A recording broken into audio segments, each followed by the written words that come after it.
Hello students, welcome to my channel. So student, जैसा कि आपके बीए के फर्स्ट ईयर के फर्स्ट सेमेस्टर में जो आपका एजुकेशन है यानी शिक्षा शास्त्र, उसकी क्लास मैंने स्टार्ट कर दी है। मैं आपकी सभी यूनिट्स कंप्लीट करवा रही हूँ और मैं यूनिट नंबर 3 तक पूरा आपका कंप्लीट करवा चुकी हूँ नोट्स के साथ, बहुत अच्छे से समझाकर। तो जिन स्टूडेंट्स ने पढ़ लिया है मेरे साथ तो बहुत बढ़िया, जिसने अभी नहीं पढ़ा है तो वो चैनल पर विजिट कीजिए और देखिए, मैं इसकी प्लेलिस्ट बना दूंगी तो आप लोग प्लेलिस्ट जरूर चेक कर लीजिएगा। बीए फर्स्ट सेमेस्टर एजुकेशन, इसी नाम से आपको प्लेलिस्ट मिल जाएगी। तो देखिए, आपका जो यूनिट नंबर 4 है वो है भारतीय संविधान और शिक्षा, यानी हमारे भारत के संविधान में शिक्षा के बारे में क्या उल्लेख किया गया है, तो वही आपको अपने यूनिट नंबर 4 में पढ़ना है। तो इसको पढ़ने से पहले हम ये जान लेते हैं कि हमारा संविधान लिखने में कितना टाइम लगा, कब बनकर तैयार हुआ और कब लागू हुआ। तो देखिए, हमारा संविधान जो है वो 2 साल 11 महीना और 18 दिन में लिखकर तैयार हो गया था, यानी हमारे संविधान को लिखने में इतना ही टाइम लगा था। तो याद रख लीजिए, ये बहुत इम्पोर्टेंट है देश के हर नागरिक के लिए कि 2 साल 11 महीना 18 दिन में हमारा संविधान लिखकर तैयार हुआ और 26 नवंबर 1949 को ये लिखकर पूरा तैयार हो चुका था और 26 जनवरी 1950 में हमारा भारत का संविधान लागू हुआ। ये बात आप सभी लोग जानते हैं और इसी दिन हम रिपब्लिक डे मनाते हैं। तो देखिए, आपका पहला टॉपिक है निःशुल्क एवं अनिवार्य शिक्षा। निःशुल्क मतलब क्या होता है? जो फ्री होता है, जिसकी फीस नहीं लगती। और अनिवार्य का क्या मतलब? जो इम्पोर्टेंट है, जरूरी है। तो आइए देखिए कि संविधान निःशुल्क एवं अनिवार्य शिक्षा को लेकर क्या कहता है। देखिए, वर्ष 2002 में 86वें संशोधन के द्वारा संविधान में अनुच्छेद 21 का जोड़कर प्रारंभिक शिक्षा को नागरिकों का एक मूल अधिकार बना दिया गया है। देखिए, इसको याद रखना है, एकदम इसको रटने वाली बात है, इसको आप एकदम अपने दिमाग में बैठा लीजिए। किस सन में? 2002 में। चौथा संशोधन 86वां संशोधन। तो 86वें संशोधन के द्वारा अनुच्छेद 21 का जोड़ करके, संविधान में जोड़ करके प्रारंभिक शिक्षा को नागरिकों के लिए एकदम मूल अधिकार बना दिया गया है कि ये नागरिकों का एकदम मूल अधिकार हो गया है। तो इस शिक्षा को क्या है? प्रारंभिक शिक्षा नागरिकों को लेनी ही लेनी है। अनुच्छेद 21 का में कहा गया है कि राज्य 6 से 14 वर्ष की आयु के सभी बालकों को निःशुल्क और अनिवार्य शिक्षा की व्यवस्था करेगा। तो देखिए, अनुच्छेद 21 का में यही उल्लेख किया गया है कि राज्य में जो 6 से लेकर 14 वर्ष तक के बालक होंगे, जितने भी मतलब 6 साल से लेकर 14 साल के जितने भी बच्चे होंगे, तो उनकी जो प्रारंभिक शिक्षा होती है मतलब 5th क्लास तक, तो वो जो सरकार है उसकी पूरी निःशुल्क व्यवस्था करेगी और एकदम ये शिक्षा अनिवार्य कर दी गई है। ये अनिवार्य शिक्षा है, तो राज्य क्या करेगा कि निःशुल्क शिक्षा बच्चों को प्रदान करेगा। और देखिए, इस अनुच्छेद में ये जब लिख दिया गया कि 6 से 14 साल के बालकों को फ्री शिक्षा दी जाएगी राज्य के द्वारा, तो इसमें ये नहीं कि जाति, धर्म, गोरे काले या फिर लिंग यानी मेल फीमेल, ये सारी चीजें नहीं देखी जाएगी। देश के नागरिक हैं, चाहे किसी भी धर्म के हो, किसी भी जाति के हो, गोरे हो, काले हो, मतलब महिला हो, मतलब पुरुष हो, महिला हो, कोई भी हो, सबको निःशुल्क शिक्षा 14 वर्ष की आयु तक दी जाएगी। तो निःशुल्क एवं अनिवार्य शिक्षा में जो अनुच्छेद 21 का है, इसमें ये कहा गया है। ये बात याद रखिए क्योंकि आपका ये प्रश्न आएगा कि संविधान के अनुच्छेद 21 का में किस बात का उल्लेख है। तो आपको यही लिखना होगा कि 6 से 14 वर्ष के जो बालक होंगे, बालिका होंगी, उनको राज्य के द्वारा निःशुल्क एवं अनिवार्य शिक्षा की व्यवस्था की जाएगी।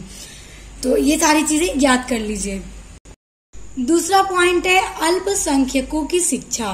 तो देखिए, अल्पसंख्यकों की शिक्षा के बारे में क्या उल्लेख है संविधान में। तो देखिए, संविधान के अनुच्छेद 30 के अनुसार, ये सारे अनुच्छेद आपको याद रखना है। तो देखिए, संविधान का जो अनुच्छेद 30 है उसके अनुसार धर्म अथवा भाषा के आधार पर अल्पसंख्यक समुदाय अपनी पसंद की शिक्षा प्राप्त करने के लिए शिक्षा संस्थाएं खोल सकता है।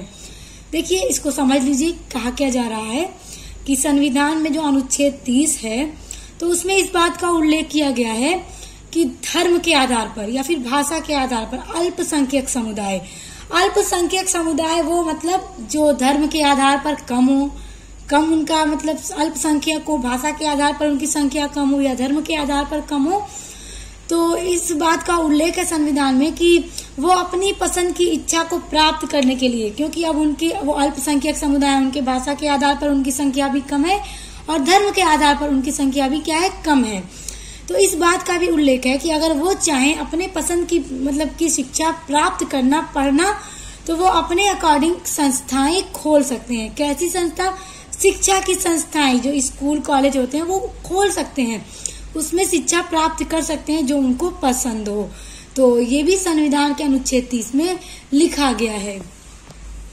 उसके बाद अगला पॉइंट है धार्मिक शिक्षा की स्वतंत्रता। अब देखिए धार्मिक शिक्षा, जो धर्म की शिक्षा है, उसकी स्वतंत्रता के बारे में संविधान में क्या उल्लेख है। अब देखिए संविधान के द्वारा शिक्षा संस्थाओं में किसी धर्म विशेष की शिक्षा प्रदान करने पर पाबंदी लगाई गई है। अनुच्छेद 28 में यह व्यवस्था करते हुए छात्रों को धार्मिक शिक्षा की स्वतंत्रता सुनिश्चित की गई है। देखिए यहाँ पर ये कहा जा रहा है कि संविधान में ये उल्लेख किया गया है कि शिक्षा संस्थाओं में, जो शिक्षा संस्थाएं होती है, क्या होती है संस्थाएं, जो स्कूल कॉलेज ये सारे होते हैं, तो उनमें किसी धर्म विशेष को लेकर के, यानी कि किसी धर्म को लेकर के वहाँ के स्टूडेंट्स को मतलब फोर्स किया जाए कि आपको इसी की शिक्षा प्रदान करनी है, यानी किसी धर्म को लेकर आप उनपे जोर जबरदस्ती नहीं कर सकते। संविधान इस बात पर पाबंदी लगाई है। देखिए अनुच्छेद 28 में, संविधान का जो अनुच्छेद 28 है, उसमें यह व्यवस्था करते हुए कि छात्रों को धार्मिक शिक्षा की स्वतंत्रता सुनिश्चित की गई है, यानी कि धर्म, यानी कि जो छात्र जिस धर्म का है वो उस हिसाब से उसको पूरी फ्रीडम दी गई है कि वो अपने धर्म की शिक्षा को प्राप्त कर सके। उस पर कोई जबरदस्ती नहीं की जा सकती कि तुम इस धर्म के हो तो तुम उस धर्म की शिक्षा को ग्रहण करना है तो करना है, मतलब उसकी इच्छा है तो वो करे, अगर नहीं है तो वो नहीं कर सकता। वो अपने धर्म की चाहेगा तो वो अपने धर्म की ही शिक्षा को प्राप्त करेगा। तो संविधान के अनुच्छेद 28 में यही उल्लेख किया गया है। अगला पॉइंट है आपका समान शैक्षिक अधिकार। यहाँ पे आप जितनी भी हेडिंग पढ़ रहे हैं, आप यही पढ़ रहे हैं कि संविधान में, हमारे भारत के संविधान में शिक्षा को लेकर के क्या क्या उल्लेख है। तो अभी तक आपने निःशुल्क शिक्षा के बारे में पढ़ा, अल्पसंख्यक की शिक्षा के बारे में पढ़ा और धर्म की शिक्षा को लेकर पूरी फ्रीडम दी गई है संविधान में, ये भी आपने पढ़ा। अब अगला टॉपिक है समान शैक्षिक अधिकार। समान का मतलब कि एकदम एक समान, चाहे किसी धर्म के हो, चाहे किसी भी जाति के हो, किसी भी कलर के हो, सबके लिए एक समान। शैक्षिक यानी कि शिक्षा का पूरा अधिकार है, एक समान सबको अधिकार है भारत के संविधान के अंदर।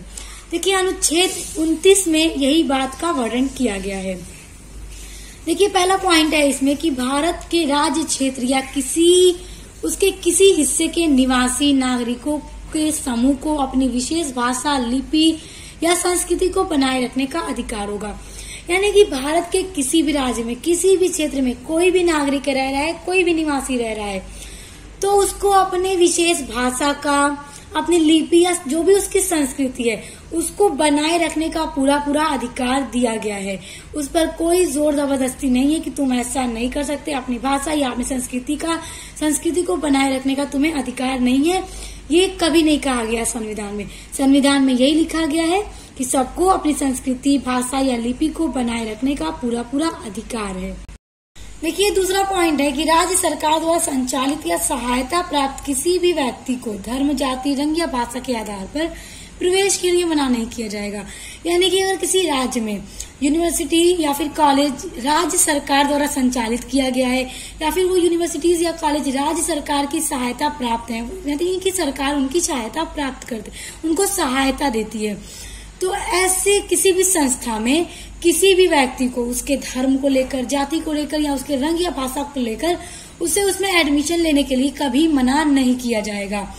उसको पूरा अधिकार है उसमें एडमिशन लेकर पढ़ने का। ये नहीं कहा जाएगा तुम इस धर्म के हो, इस जाति के हो तो तुम निकल जाओ, यहाँ तुम्हारा एडमिशन नहीं हो सकता, या तुम गोरे हो या काले हो या तुम्हारी भाषा ऐसी है तो तुम्हारा एडमिशन नहीं होगा। किसी भी तरह से कोई रोक टोक नहीं होगा। जो भी संस्थाएं राज्य सरकार द्वारा संचालित की गई हैं या फिर उन संस्थाओं को राज्य सरकार की सहायता अगर प्राप्त है तो उनमें किसी को भी रोका नहीं जाएगा एडमिशन लेने से। देखिए अगला हेडिंग है आपका अनुसूचित जाति, जनजाति व कमजोर वर्गों की शिक्षा। अब देखिए जो अनुसूचित जाति है या फिर जनजाति जो है या फिर जो भी कमजोर वर्ग है हमारे भारत में, तो उनकी शिक्षा को लेकर के, उनकी एजुकेशन को लेकर के संविधान में क्या कहा गया है कि उनको कैसे शिक्षा दी जाएगी, किस तरह से दी जाएगी, उनके बारे में अब देखिए क्या उल्लेख है। देखिए, समाज के जितने भी कमजोर वर्ग हैं उनकी शैक्षिक उन्नति के प्रोत्साहन का उत्तरदायित्व राज्य का है, यानी राज्य सरकार का है। यानी समाज में कोई ऐसा वर्ग है जो बहुत कमजोर है, तो उसको आगे बढ़ाने के लिए शैक्षिक उन्नति यानी कि उसको पढ़ाई में आगे बढ़ाने के लिए पूरा प्रोत्साहन का उत्तरदायित्व जो है वो राज्य सरकार पर है।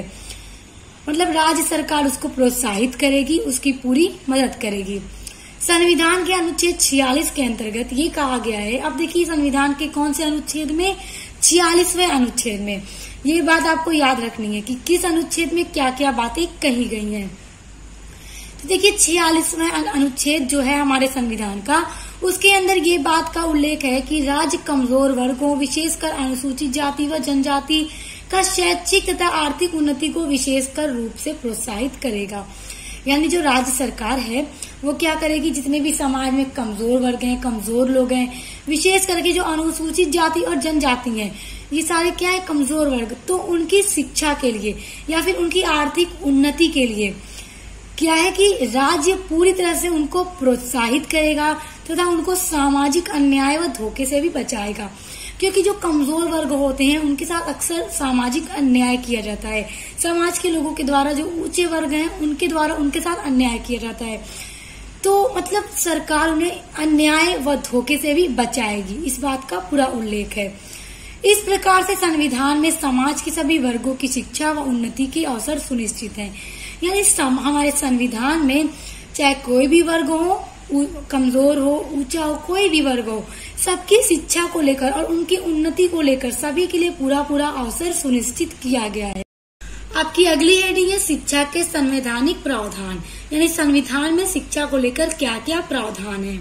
देखिए, संविधान में अनेक शैक्षिक विषय सम्मिलित हैं, यानी कि संविधान में अलग अलग शैक्षिक विषय शामिल हैं जो संविधान के खंड 3 व 4 में अंकित हैं। संविधान के कौन से खंड में? 3 और 4 में अंकित है तथा इसका दायित्व जो है, उत्तरदायित्व जो है वो केंद्र सरकार और राज्य सरकार दोनों में स्पष्ट विभाजित है। यानी इन दोनों का, केंद्र सरकार और राज्य सरकार दोनों का उत्तरदायित्व है। इसमें प्राथमिक शिक्षा की अनिवार्यता, जो प्राथमिक शिक्षा की अनिवार्यता है उसको, अल्पसंख्यकों की शिक्षा के बारे में, शिक्षा अधिकारों में से समानता, यानी जो शिक्षा का अधिकार है उसमें सभी के लिए समानता है। जो अनुसूचित जाति है वह जनजाति के बालकों की शिक्षा के बारे में प्रावधान बनाया गया है। धार्मिक शिक्षा की स्वतंत्रता को लेकर भी प्रावधान बनाया गया है। अभी हमने देखा शिक्षा का माध्यम, हिंदी भाषा का विकास आदि, इन सभी का सभी संवैधानिक प्रावधान है।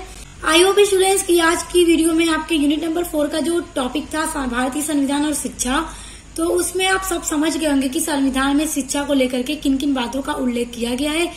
तो अगर आपको समझ में आ गया तो वीडियो को लाइक, कमेंट, शेयर कर दीजिएगा। और देखिए, आगे की सभी यूनिट्स ठीक इसी तरह से आपकी पूरी कंप्लीट करवाऊंगी और आपके अदर सब्जेक्ट की भी पूरी वीडियोस अपलोडेड है। जैसे आपका इंग्लिश लिटरेचर हो गया, सोशियोलॉजी हो गया, उसके अलावा अदर सब्जेक्ट की भी मैं वीडियोस अपलोड कर रही हूँ। आपको मेरे चैनल पर अपने बीए से रिलेटेड ऑल सेमेस्टर के सभी सब्जेक्ट पढ़ने के लिए मिलेंगे। तो आप अगर बीए करती हैं तो ये चैनल आपके लिए हेल्पफुल होगा। तो सब्सक्राइब करिए, बेल आइकन को प्रेस करिए। आप मिलते हैं नेक्स्ट वीडियो के साथ।